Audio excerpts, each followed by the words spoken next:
I need a cigarette. Oh, I need a cigarette. If I don't get it. Hey guys, thanks for clicking on the video. To be notified whenever I upload, hit bell button right there. Good stuff.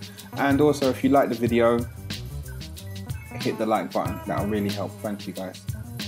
Morning guys, what's going on? Well, morning, good afternoon, or good night, depending on where you are in the world. Depending on where you are in the world. Good night, good morning, good afternoon. Yeah guys, so I'm going to talk about binge eating today. So binge eating has been a big part of my life in a bad way for as long as I can remember. Whenever I was stressed, upset, something bad happened, rather than me taking it out on someone else, I used to use food to self-harm. Now, me binge eating, it's right up there with, you know, like, is the word kleptomaniacs, the people that steal for the thrill. I'm sure that's the word. If that's not the word, then I've just said something else, and yeah, hopefully it's not something naughty.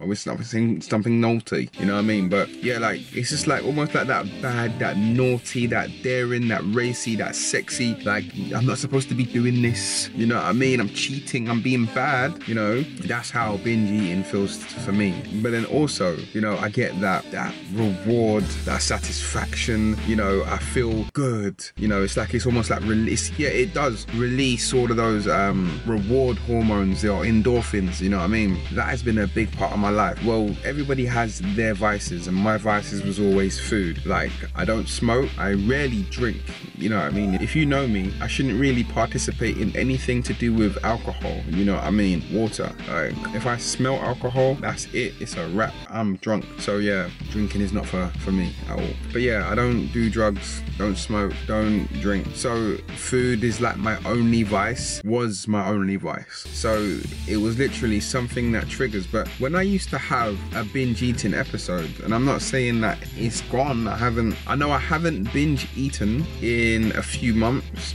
which is amazing for me, but I haven't had the urge or the cravings. It just hasn't happened, and I'm grateful and thankful that it hasn't happened. I'm not too sure what it's to do with, if I'm honest, but I do know that I've been way more active in the gym. Whenever I feel like I would want to, you know, I mean, not like I have the urge, but it's like when I'm in that same headspace of, okay, I'm upset, I'm not happy, something's happened, something's triggered me, I'll go to the gym. Like, I would just get straight to the gym, and then by the time I've left the gym, I feel good.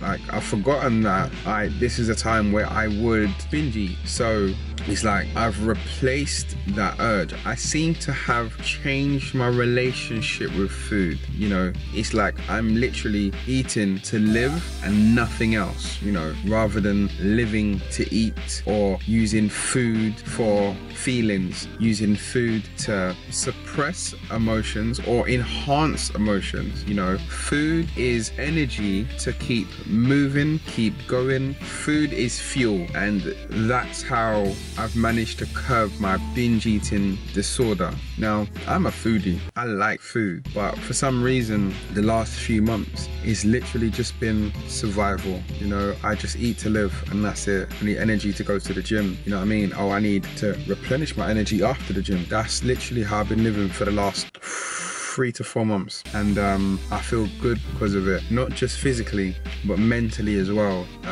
Food was a big Achilles heel for me, and my association and relationship with food, but I seem to have managed to curb that, and I'm in a different place right now. Food is fuel. Binge eating is, you know, the thing about binge eating and the thing about food is tough, because drug addicts and alcoholics, right, you can go cold turkey and stop taking drugs, stop smoking, stop drinking. You can do that because you don't need alcohol, you don't need drugs, you don't need cigarettes. No matter how your brain tricks you to make you feel you need it, you can live without those things, right? But the problem with having a food addiction is that you still need food.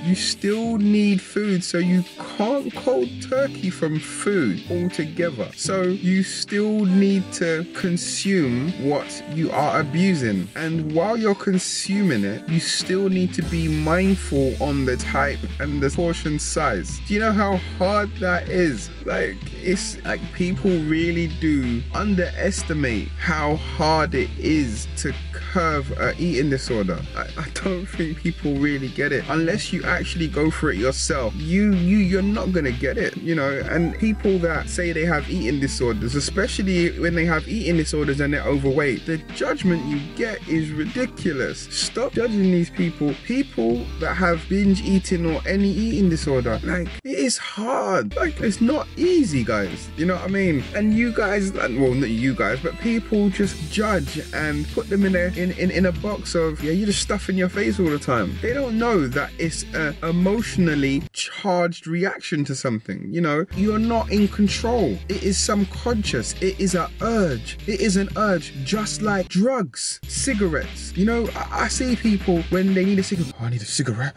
Oh, I need a cigarette. If I don't get it, like that is the same for food. That is the same. An addiction is an addiction, you know. And I don't understand why people that have eating disorders, they don't get the same level of respect, help, sympathy, empathy. They don't get nothing, you know. They just get judged. Stop eating, you overweight individual. Yeah, stop eating, you oversized individual. Stop eating, you fat individual. And that's me being very politically correct, you know, like, because obviously this is I don't cuss on this channel. There's no swearing on this channel at all. I don't know why, that's my choice.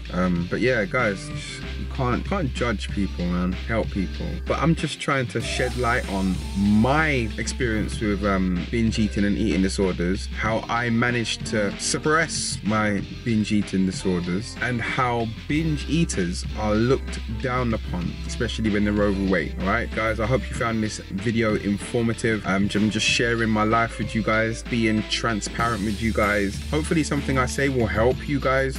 Try it out, guys. Try replacing your urges with something good. Go for a walk, go to the gym. Try to take your mind off things, guys, and just, you know, consciously want to stop, persistently want to stop, you know.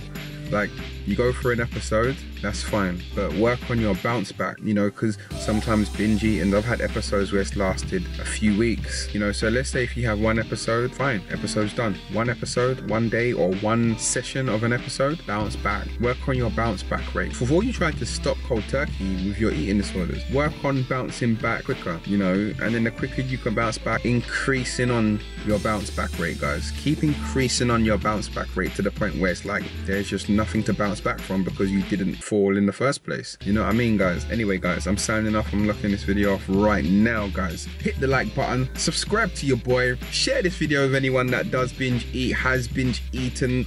I would like to hear your views on the subject, on the topic. Love, guys. Boom.